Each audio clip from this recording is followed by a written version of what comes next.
জয় হিন্দ বন্ধুরা।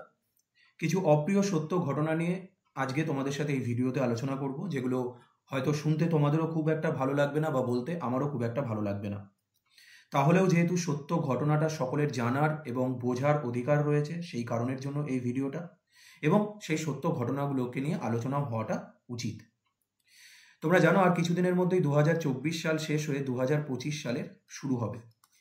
এই বছরটা কার কীরকম গেছে জানি না, তবে যদি সরকারি চাকরির পরীক্ষার্থীদের কথা বলা হয় তাহলে তাদের কাছে কিন্তু এই 2024 সালটা যথেষ্ট বিভীষিকাময়।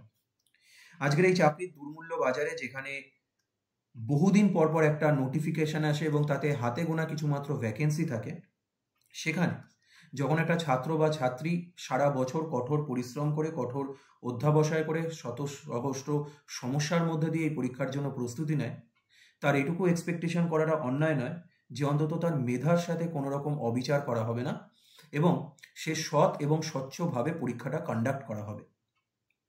কিন্তু 2024-এ আমরা যেটা দেখলাম, একের পর একটা পরীক্ষা, কোথাও কোয়েশ্চেন পেপার লিক করছে, কোথাও পরীক্ষা শেষ হওয়ার আগেই হোয়াটসঅ্যাপে কোশ্চেন পেপার ঘুরে বেড়াচ্ছে, কোথাও কোথাও তো আবার এক ধাপে গিয়ে এক্সাম সেন্টারটাই বুক হয়ে যাচ্ছে। মানে কেন্দ্র বলো বা রাজ্য বলো, কোনো সরকারি কিন্তু বাদ নেই বা কোনো পরীক্ষায় বাদ নেই যেখানে সাধারণ একটা অ্যাসপিরেন্ট, যার কিনা তোমার বইপত্র ছাড়া আর কোনো সম্বল নেই, সে বই পড়ছে, পড়াশুনো করছে, প্র্যাকটিস করছে এবং পরীক্ষা দিতে যাচ্ছে এই ভরসায় যে সে তার মেধার দাম পাবে, তাদের প্রতি সুবিচার করার মতন একটাও জায়গা থাকছে না, সেটা রাজ্য সরকারের পরীক্ষাগুলো হোক বা সেটা কেন্দ্র সরকারের পরীক্ষাগুলো হোক। যে কারণে অনেকে 2024-কে লিপিয়ার না বলে লিকিয়ার বলা শুরু করে দিয়েছে, যে এত কোশ্চেন পেপার লিক হয়েছে এই বছরে, এটাকে লিকিয়ার বলা হোক, ঘোষণা করে দেওয়া হোক। এই তোমরা কিছুদিন আগে এসএসসি সিজিএল এর রেজাল্ট বেরিয়েছে প্রিলিমসের, যেখানে দেখেছো তোমরা প্রিলিমসের রেজাল্ট গত 5ই ডিসেম্বর এই রেজাল্টটা আউট হয়েছে। সিজিএল 2024-এর প্রিলিমসের প্রতি বছর বহু পরীক্ষার্থী এই পরীক্ষায় অংশগ্রহণ করে। বলতে পারো কেন্দ্র সরকারের যদি বিভিন্ন পরীক্ষাগুলোর মধ্যে ইউপিএসসির পরে সবথেকে বেশি সর্ট আফটার এক্সাম থেকে থাকে এইটা, এবং অনেক স্টুডেন্ট এটাতে অ্যাপিয়ার করে প্রত্যেক বছর। এবং বিগত কয়েক বছরে যেটা দেখা গেছে, আমাদের বাংলা থেকেও প্রচুর ছাত্রছাত্রী এই সিজিএলে পরীক্ষায় বসেছে। কিন্তু এবছর এই পরীক্ষাটা নিয়ে এত অসন্তুষ্ট কেন ছাত্রছাত্রীরা? অনেকেই কেউ কেউ রি এক্সামের দাবি করছে, কেউ কেউ বলছে এই এক্সামটাতে স্ক্যাম হয়েছে। আবার সেটা তোমার ছাত্রছাত্রীদের পাশাপাশি টিচারদেরও অনেকে কিন্তু এই এক্সামটাকে নিয়ে তোমার অসন্তোষ প্রকাশ করেছে। তো আজকের এই ভিডিওতে আমরা দেখব যে কি এমন ঘটে গেল এসএসসি সিজিএল, এবং তার পাশাপাশি আলোচনা করব 2024-এর সেই সমস্ত ঘটনাগুলো, যে সমস্ত ঘটনাগুলোতে ছাত্রছাত্রীরা প্রতারিত হয়েছে বা ছাত্রছাত্রীদের সাথে অন্যায় করা হয়েছে, যে অন্যায়গুলো না করলেও পারত। আমি সবার ফার্স্টে তোমাদের একটু দৃষ্টি আলোকপাত করব এসএসসি সিজিএল এক্সামের যখন কথা হচ্ছে এটার ব্যাপারে, যে এসএসসি সিজিএল তোমরা যদি দেখো, জানো যারা পরীক্ষা দাও, যে 2022 সাল থেকে কিন্তু সিজিএল এর প্যাটার্ন চেঞ্জ হয়েছে। শুধু সিজিএল নয়, এমটিএস এরও প্যাটার্ন চেঞ্জ হয়েছে এবং তোমার বেশ কিছু রদ বদল হয়েছে এই পরীক্ষাগুলোতে। 22 সালের পর থেকে যেটা করে দেওয়া হয়েছে, আগে যেরকম সিজিএল টায়ার 1 এবং টায়ার 2, টায়ার 3 এরকম বিভিন্ন পার্টগুলোতে হতো, তো সেই টায়ার 1টাকে কিন্তু এখন তোমার জাস্ট কোয়ালিফাইং ইন নেচার করে দেওয়া হয়েছে। তো যখন 22 সালে পরীক্ষা হলো, একটা হিউজ সংখ্যায় ভ্যাকেন্সি আসলো, 37,000-এর উপরে ভ্যাকেন্সি। পরে এটাকে কিছু কমিয়ে দেওয়া হয়েছিল এবং প্রিলিমিনারি পরীক্ষায় কাট অফ কত এসেছিল? আনরিজার্ভ ক্যাটাগরির ক্ষেত্রে 114.27, এসসিদের ক্ষেত্রে 89, 77, এসটিদের ক্ষেত্রে এইরকমই। তো মোটামুটি যেহেতু ভ্যাকেন্সি খুব ভালো ছিল, কাট অফটা কিন্তু তুলনামূলক নর্মাল খুব কমই গেছিল। পরের বছর 2023 সালে এই ভ্যাকেন্সিটাই অনেকটা কমে যায়, কমে গিয়ে কত চলে আসে? 8,415। স্বাভাবিক, যেহেতু ভ্যাকেন্সি কমেছে, কাট অফ তো বাড়বে, কম্পিটিশন তো প্রত্যেক বছর বাড়ছে। সেই কারণে দেখা গেল 2023-এ এই কাট অফটা বেড়েই 150-এর উপরে চলে গেল এবং এসসি কাট অফ যেটা 89 ছিল সেটা 126, আর এসটি কাট অফও 118-র কাছাকাছি চলে গেল। ঠিক আছে, ছাত্রছাত্রীরা এটাও মেনে নিল, সবাই আমরা এটাও মেনে নিলাম যে হ্যাঁ, যেহেতু ভ্যাকেন্সি অনেক কমে গেছে, কম্পিটিশন বেড়েছে, কাট অফ তো বাড়বেই। কিন্তু তার এক বছরের মধ্যে ড্রাস্টিক্যাল চেঞ্জটা দেখো 2024 সালে, যেখানে হয়তো 22 সালের মতন ভ্যাকেন্সি আসেনি, কিন্তু 23 সালের ভ্যাকেন্সি প্রায় ডবলের কাছাকাছি ভ্যাকেন্সি, 17,727 ভ্যাকেন্সি। তো যখন ভ্যাকেন্সি ডবল হয়েছে, কাট অফের ওপর তো কিছুটা প্রভাব তো পড়া দরকার। এতই কি এক বছরে কম্পিটিশন বেড়ে গেল যে কাট অফ, ভ্যাকেন্সি ডবল হওয়ার পরেও কাট অফ কমলো তো না, উল্টে বেড়ে গেল কাট অফ। সেটা তুমি যদি ইউআর ক্যাটাগরির ক্ষেত্রে দেখো, তুমি এসসি ক্যাটাগরির ক্ষেত্রেও দেখো, প্রায় কোনো রকম চেঞ্জ নেই বললেই চলে। এসটি ক্যাটাগরির ক্ষেত্রেও অলমোস্ট তাই, এবং বাকি ওবিসি বলো বা ইডাব্লিউএস বলো সব ক্ষেত্রেই। তো যেখান থেকে ছাত্রছাত্রীদের মনের মধ্যে সন্দেহ দানা বাঁধতে শুরু করে যে কি এমন ঘটনা ঘটলো যে ভ্যাকেন্সি বেড়ে যাওয়ার পরও কাট অফ এত হাই চলে আসছে এসএসসি সিজিএলের প্রিলিমসের মতন এক্সামে, যেটা কিনা কোয়ালিফাইং ইন নেচার। এবং আগের বছর যা ছাত্র তোমার টায়ার টুর জন্য পাশ করেছিল, বলে রাখি এবছর তার প্রায় দ্বিগুণ, প্রায় 1,70,000-এর কাছাকাছি ছাত্রছাত্রীকে টায়ার ওয়ানে পাশ করানো হয়েছে, যার মধ্যে 153 কাট অফ, মানে হচ্ছে যে ছেলেটা আনরিজার্ভ ক্যাটাগরিতে সব থেকে কম নাম্বার পেয়ে সিলেক্ট হয়েছে তার নাম্বার 153.81। তাহলে ভাবো বাকি যারা এর উপরে সিলেক্টেড হয়েছে তারা, তাহলে খুব হঠাৎ করে সমস্ত আলট্রা মেরিটোরিয়াস ছেলেরাই তোমার এই 2024-এ সিলেকশন নিয়েছে এটা বলতে হয়, আর বাকি যারা পড়াশুনো করেছে তারা একদমই মেরিটোরিয়াস না, এই কনক্লুশনে আসতে হয়। আদারওয়াইজ এর পেছনে অন্য কোনো রকম ঘটনা কিছু রয়েছে। এখন তথ্য প্রমাণ হাতে না পাওয়া পর্যন্ত এটা স্ক্যাম কিনা সেটা তো বলা অন্যায়, কিন্তু এইটুকু বলতে পারি যে একটা এক্সাম, সেই এক্সামে যদি একজনও যোগ্য পরীক্ষার্থী বাদ চলে যায় এবং তার বদলে একজন অযোগ্য প্রার্থী চিট করে সেই পরীক্ষার সুযোগ নিয়ে থাকে, সেটা কিন্তু সেই গোটা সিস্টেমটার, গোটা এক্সামটারই ব্যর্থতা। আমি কয়েকটা জিনিস তোমাদের দেখাই, দেখো এই সিজিএল এর এবছরের রেজাল্টের থেকে, এবং তোমরা সেখান থেকে নোট করো বিষয়গুলো। ধরো কিছু ক্যান্ডিডেট, এরা সিলেক্টেড ক্যান্ডিডেট যারা রয়েছে তাদের মধ্যে বেশ কিছু, তোমরা যদি এদের রোল নাম্বারগুলোকে একটু দেখো, মোটামুটি 6,817, 17-র পরে 45, 61, 74, 87, মোটামুটি এরকম গ্যাপ থাকে রোল নাম্বারের মধ্যে। কখনো কখনো একটু হলেও ম্যাক্সিমাম ক্ষেত্রে দেখা যায় 56, 61, 61-র পর 83, এরকম কিন্তু ক্যান্ডিডেটদের রোল নাম্বারগুলোর মধ্যে গ্যাপ থাকে। কারণ কি, অনেকেই পরীক্ষা দেয়, অনেকেই পরীক্ষা তোমার অ্যাপেয়ার, এবছরই যদি বলি এবছর প্রায় 18.13 লক্ষ পরীক্ষার্থী অ্যাপেয়ার করেছে, এবং এই 18 লক্ষ পরীক্ষার্থীর মধ্যে তোমার প্রায় 1.7 লাখ ক্যান্ডিডেটকে পাশ করিয়েছে। ঠিক আছে, তো মানে সংখ্যাটা ধরতে গেলে 10 ভাগেরও কম, এবং তোমার 10 ভাগের ক্যান্ডিডেট সিলেক্ট, 1 ভাগ ক্যান্ডিডেট সিলেক্ট হয়েছে আমরা যদি অন অ্যান অ্যাভারেজ ধরেও নিই, ঠিক আছে, তাতে খুব ঘন ঘন ক্যান্ডিডেটরা নিশ্চয়ই সিলেক্টেড হয়নি, তাই না? এবার তাৎপর্যপূর্ণভাবে দেখো, এই যে রোল নাম্বারগুলো দেখলে, এরপরে যদি তোমাদের আমি আরও কিছু রোল নাম্বার দেখাই, সেখানে দেখো কীরকম চেঞ্জেসটা চলে আসলো। যে রোল নাম্বারগুলোকে আমরা দেখলাম আগের স্লাইডে, যে ক্যান্ডিডেটদের মধ্যে সাধারণত কোথাও কম করে হলেও 5-10 এরকম পার্থক্য থেকেই যাচ্ছে ক্যান্ডিডেটদের মধ্যে। তোমরা ইভেন যদি রেজাল্টটাকে নিজেরাও অবজার্ভ করে দেখো, কোথাও কোথাও 100-রও কাছাকাছি রোল নাম্বারে পার্থক্য রয়েছে পরপর সিলেক্টেড দুটো ক্যান্ডিডেটদের মধ্যে। সেখানে এই জায়গাতে দেখো ভালো করে, 29, 31, 32, 33, 34, 35, 39, 40, 42, 45, 48, 49, ঠিক যেন এইখান থেকে এই অবধি পরপর সংখ্যাগুলোকে লেখা, তাই না? তো এই যে ক্যান্ডিডেটগুলো যারা কিনা একই এক্সাম সেন্টারে পড়েছে, এবং এদের রোল নাম্বার দেখে বোঝা যাচ্ছে একই ঘরেই এদের পরীক্ষা পড়েছে প্রায়, তারা কি এমন হাইলি মেরিটোরিয়াস হতে পারে? তারা খুব মেরিটোরিয়াস, সত্যি। আমি তাদের মেধা নিয়ে, তাদের যোগ্যতা নিয়ে সন্দেহ করার অধিকার আমার নেই, কিন্তু আমি এটুকু বলছি যে এরা যে সৎভাবে পরীক্ষা দিয়েছে সেটা তোমার তদন্ত হোক, কারণ এই ঘটনাটা সত্যিই কাকতালীয়, এরকমভাবে পরপর রোল নাম্বার চলে আসা। আর যদি সত্যিই প্রমাণ হয় যে এরা সৎভাবেই পরীক্ষা দিয়েছে, তাহলে এই ক্যান্ডিডেটদেরকে আমি রিকোয়েস্ট করব যে এরা এসে জানাক এরা কোন এমন বই পড়ে বা কোন এমন কোচিং সেন্টারে পড়ে যেখান থেকে এরকম পরপর সব ক্যান্ডিডেটদের সিলেকশন হয়ে যায়, যা গোটা দেশে বাকি ক্যান্ডিডেটরা এত পড়াশুনো করেও পারছে না। তোমরা আরও যদি বেশ কিছু ঘটনা দেখো, এইখানে দেখো, এখানেও ক্যান্ডিডেটদের রোল নাম্বারগুলোকে দেখো, 2, 4, 6, 7, 8, 10, 14, 17, 18, 21, 22, 23, 24, 27, 29, 32, 33, 34, 35, 38, 39, 41, 47, 48, 50, 52, 53। অবাক করার মতন ঘটনাগুলো, অবাক করার মতন এক্সাম সেন্টারগুলো, তাই না? সেখান থেকে এই যে ঘটনাগুলো রয়েছে, এই ঘটনাগুলো যখন এরকমভাবে রোল নাম্বারগুলো পরপর আসে, যে কিছু এক্সাম সেন্টারে এত ঘন এত ক্যান্ডিডেট সিলেক্ট হয়েছে, নাকি এসএসসি, নাকি এই ছাত্রছাত্রীরা আগে থেকেই ঠিক করে নেয় যে টপ মেরিটোরিয়াস ছাত্ররাই এই কেন্দ্রে পরীক্ষা দেবে, আর বাকি ছাত্রছাত্রীরা দেশের বাকি সমস্ত পরীক্ষার কেন্দ্রগুলোতে পরীক্ষা দেবে। বিশেষ করে ঘটনাটা তখন আরও সন্দেহ দানা বাঁধে যখন প্রত্যেকবার এই ঘটনাগুলো ঘটে দেশের একটা পার্টিকুলার বেশ কিছু রিজনের মধ্যে, পার্টিকুলার বেশ কিছু এক্সাম সেন্টারের এলাকায় এবং পার্টিকুলার বেশ কিছু শহরে। তখন তো সন্দেহ দানা বাঁধাটা খুব একটা অস্বাভাবিক নয়। আর এমনও নয় এসএসসির ইতিহাসে এরকম ঘটনা ঘটেনি।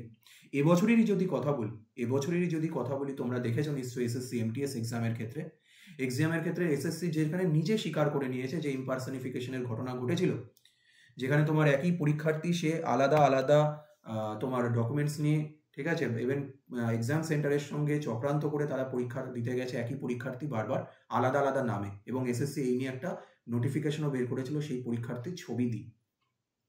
খবরেও এসেছিল জিনিসটা, হিন্দুস্তান টাইমসের রিপোর্ট এটা দেখছো, যেখানে 35 জনকে অ্যারেস্ট করা হয়েছিল এরকম চিটিং কেসে, অনলাইন এক্সামে চিটিং কেসে।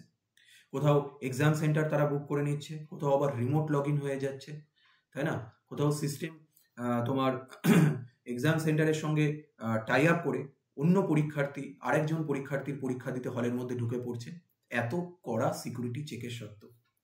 এখন এসএসসির মতন পরীক্ষায় যেখানে কিনা আধার, বায়োমেট্রিক এত কিছু দেখার পরও একটা পরীক্ষার্থী সেই পরীক্ষায় ঢুকে যাচ্ছে, কাকতালীয়ভাবে হলেও সেখানে মনের মধ্যে একটা ভয় ঢোকে, তাহলে যেগুলো রাজ্য সরকারের পরীক্ষা বা রাজ্য স্তরের পরীক্ষা, যেখানে একটা স্টুডেন্টকে আধার কার্ড দেখেই শুধুমাত্র পরীক্ষাটা দিতে ঢুকে যাওয়া হয়, কি গ্যারান্টি আছে যেই ছেলেটার আধার কার্ড বা যেই ছেলেটার অ্যাডমিট কার্ড সেই পরীক্ষার হলে পরীক্ষা দিতে ঢুকছে? কে চেক করতে যাচ্ছে তাকে?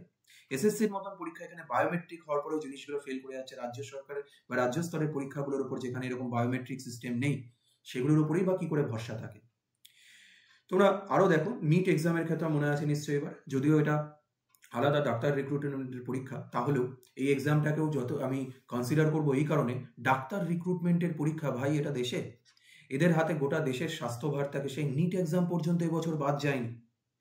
জেনারেলি এক একটা বছরে এই নিট এক্সামে তোমার 4 থেকে 5 জন টপ হয়, সেখানে নিট 2024-এ এই সংখ্যাটায় 67-তে পৌঁছে গেছে। 67 জন ফার্স্ট র্যাঙ্ক করেছে, ভাবতে পারছো? যেখানে এই পরীক্ষায় প্রত্যেক বছর 3 থেকে 4 জনের বেশি ফার্স্ট র্যাঙ্ক করতে পারে না। আরও কাকতালীয় ব্যাপার যদি তোমাদের বলি, এই 67 জনের মধ্যে 6 জন একই এক্সাম সেন্টারে। ঘুরে ফিরে সেই প্রশ্নটা একই জায়গায়, যে এই এক্সাম সেন্টারগুলোতে কি এমন ওরা এনভায়রনমেন্ট প্রয়োগ করে বা পরীক্ষার্থীদের পরীক্ষা দিতে যারা আগে খাওয়ায়, যে তাদের এই এক্সাম সেন্টারগুলো থেকেই আলটিমেট ট্যালেন্টগুলো বেরিয়ে আসে। সেটা জানাটা দরকার এবং সেটার তদন্ত হওয়া দরকার। রাজ্য স্তরের পরীক্ষাগুলোর যদি কথা বলি, প্রথমেই চলে আসে যেটা 2024-এর সব থেকে বড় ঘটনা রাজ্য স্তরের পরীক্ষাগুলোর ক্ষেত্রে, সেটা হচ্ছে আমাদের একে তো ওয়েস্ট বেঙ্গলে পরীক্ষাগুলো হয়ও কম, বহুদিন পর হয়, তার মধ্যেও যখন পরীক্ষা হয় স্টুডেন্টরা আগে থেকেই ধরে রাখে, অর্ধেক স্টুডেন্ট তো পরীক্ষাই দিতে যায় না এই ভয়, যে জানে এই পরীক্ষা দিয়ে কিছু হবে না, সেখানে তোমার করাপশন হবে বলে তারা আগে থেকেই মনোবল তাদের ভেঙে যায়। আমরা দেখেছি ফুড সাব ইন্সপেক্টরের ক্ষেত্রেও কীরকমভাবে ঘটনাটা ঘটেছিল। ফুড এসআইয়ের পরীক্ষার দিন, পরীক্ষা শেষ হওয়ার আগেই কীভাবে কোয়েশ্চেন পেপারগুলো ঘুরে বেড়াচ্ছিল হোয়াটসঅ্যাপে, তাই না? এবং যেটা এখনো অবধি কোনো তদন্ত করে যে কারা দোষী তাদের পুরোপুরি এখনো তথ্য সামনে আসলো না। এখন এই সব কিছু ঘটনাগুলোর কারণ কি, যদি সেটার একটা তুল্যমূল্য বিচারে আসি, আমি তোমাদেরকে কয়েকটা কথা বলবো, যে কথাগুলো হয়তো খুব যে তোমার পছন্দ হবে তা নয়, বাট ব্যাপারটা তোমাকে বুঝতে হবে যে কেন এই ঘটনাগুলো ঘটছে, এটা জানাটাও জরুরি। তোমাদের খেয়াল থাকবে নিশ্চয়ই, বেশ কিছুদিন আগে বিকাশ দিব্যকীর্তি স্যার একটা ইন্টারভিউতে খুব দামি একটা কথা বলেছিলেন। সেই কথাটা হচ্ছে যে তোমার এই যে ইউপিএসসির জন্য প্রত্যেক বছর প্রচুর পরীক্ষার্থী দিল্লিতে যায়, দিল্লিতে গিয়ে কোচিং নেয়, কোচিং নেওয়ার পর ইউপিএসসির মতন একটা বড় পরীক্ষায় পার্টিসিপেট করে। বিকাশ দিব্যকীর্তি স্যারের কথা অনুযায়ী একটা বছরে একটা ক্যান্ডিডেটকে তোমার ইউপিএসসির ব্যাচে যতজন ক্যান্ডিডেট রিক্রুট হয়, সেই ক্যান্ডিডেটদের সারা বছরের বা সারা জীবনের যারা স্যালারি হবে, সেই ক্যান্ডিডেটগুলো যারা সিলেক্টেড হলো, তার থেকে প্রত্যেক বছর ইউপিএসসির মার্কেট থেকে বেশি রেভিনিউ জেনারেট করে কোচিং ইন্ডাস্ট্রিগুলো। এবং এই গভর্নমেন্ট জব বা সেটা ইউপিএসসির মতন পরীক্ষার ক্ষেত্রেই যদি বলি, বা ইউপিএসসির যদি এরকম অবস্থা হয়, তাহলে বাকি পরীক্ষাগুলোর কথা ভাবো, সেটা সেন্ট্রালের এসএসসি হোক বা স্টেটের পিএসসি হোক, ডাব্লিউবিসিএস হোক, যে কোনো এক্সামের কথা বলো, এই এক্সামগুলো মানছি সরকারি চাকরির কিছু গুরুত্ব রয়েছে, কিন্তু বেশিরভাগ ক্ষেত্রে এই এক্সামগুলোকে এতটা অতিরঞ্জিত করে এবং তার মধ্যে কম্পিটিশন বৃদ্ধি করে এমন একটা ভজঘট সিচুয়েশন তৈরি করা হয়, যেখানে যারা দেশের আনএমপ্লয়েড, বেরোজগার বা আনএমপ্লয়েড, তাদেরকে এমপ্লয়মেন্টের উৎস বানিয়ে নিচ্ছে কিছু লোক। এবং বলতে খারাপ লাগছে, এর পেছনে যেরকম কিছু এজেন্সি রয়েছে, সেরকম বেশ কিছু কোচিং সেন্টারও যুক্ত, যার প্রমাণ কিন্তু খবরের কাগজে বহুবার এসেছে। এই গভর্নমেন্ট জব ইন্ডাস্ট্রি, তারা একদম বলতে গেলে যারা সরল সাদাসিধে ক্যান্ডিডেট, যাদের মধ্যে একটা স্বপ্ন রয়েছে একটা চাকরি পাওয়ার, তাদের সেই স্বপ্নটাকে একটা বিশাল আকারে নিয়ে গিয়ে তারা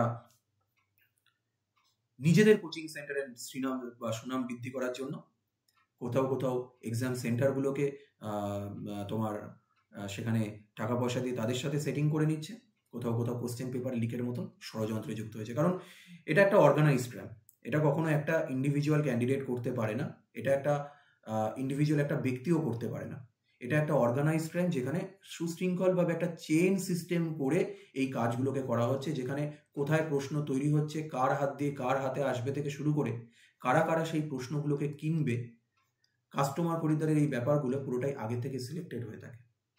এখন আমাদের এক্সপেকটেশন কি থাকে?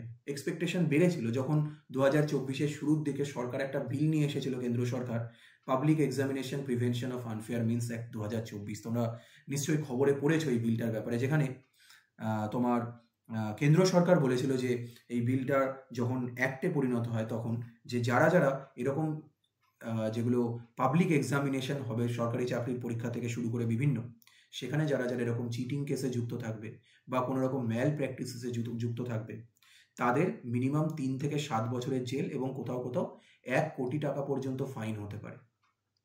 এবং এই বিলটা যখন, এই অ্যাক্টটা যখন এসেছিল, ছাত্রছাত্রীরাও কিন্তু যথেষ্ট এক্সপেক্টেড ছিল, কিন্তু এক্সপেক্ট করেছিল যে হয়তো এই ভয়ে জিনিসটা কিছুটা কম হবে, কিন্তু আমরা দেখলাম তার কিছুই মানে এখনো অবধি ফলাফল দেখা গেল না।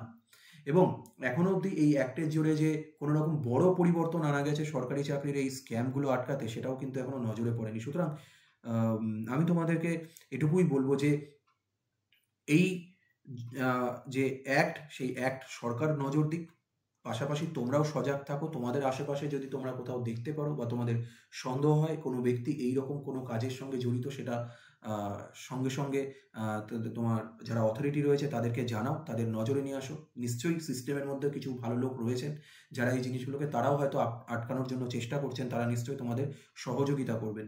টিচারদের নজরে নিয়ে আসো, প্রচুর টিচার রয়েছেন যারাও এই জিনিসগুলোর ব্যাপারে লড়াই করছে। স্টুডেন্টরা নিজেরা বিভিন্ন জায়গায় অর্গানাইজেশন তৈরি করে, আজকে বাংলায় বলো, বিহারে বলো, দিল্লিতে বলো, বিভিন্ন জায়গায় স্টুডেন্টরা অর্গানাইজেশন তৈরি করে লড়াই করছে। তোমাদেরকে কিন্তু সজাগ থাকতে হবে। দ্বিতীয় কথা, আরেকটা কথা বলবো, সেটা আমি তোমাদেরকে একটা দাদা হিসেবে বলো, বন্ধু হিসেবে বলো, একটা অ্যাডভাইস দেবো যে এখন পরিস্থিতিটা এমন পর্যায়ে পৌঁছে গেছে, দেখো সিস্টেমের সঙ্গে তুমি ফাইট করে পারবে না।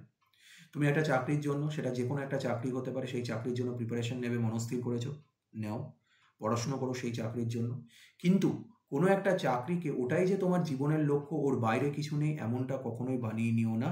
আজকের এই যুগে দাঁড়িয়ে এটা করাটা কিন্তু খুব বোকামি। বোকামি এই কারণে নয় যে তোমার মেরিট কম, বোকামি এই কারণে তোমার মেরিট রয়েছে যথেষ্ট। সরকারি চাকরির পরীক্ষাগুলোতে সেই সংখ্যক সিট নেই যেটা তোমাদের মেরিটের সঙ্গে জাস্টিফিকেশন করবে। সেই কারণের জন্য একটা নির্দিষ্ট সময় ঠিক করে রাখো, সেই সময়টুকু পড়াশোনা করো।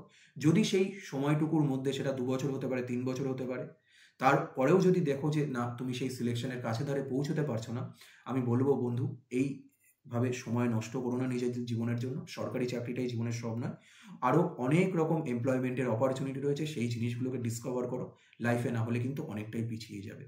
এটাই আমার তোমাদেরকে বলার। কারণ হাজার হোক, আমরা প্রত্যেকে সাধারণ গরিব মধ্যবিত্ত ঘরের যারা ছেলে, আমাদের একটাই অস্ত্র ভাই, বইপত্র নিয়ে পড়াশুনো করা। আমরা প্রতিবাদ করতে পারি, মিছিল করতে পারি, মিটিং করতে পারি, কিন্তু আলটিমেটলি সিস্টেম যতদিন না, গভর্নমেন্ট যতদিন না ব্যবস্থা নেবে এই জিনিসগুলোকে কিন্তু সত্যি কথা আটকানো সত্যিই দুষ্কর একটা ব্যাপার। আজকের ভিডিও এই পর্যন্তই। তোমাদের কি মতামত তোমরা কমেন্ট বক্সে লিখে জানাও। ধন্যবাদ।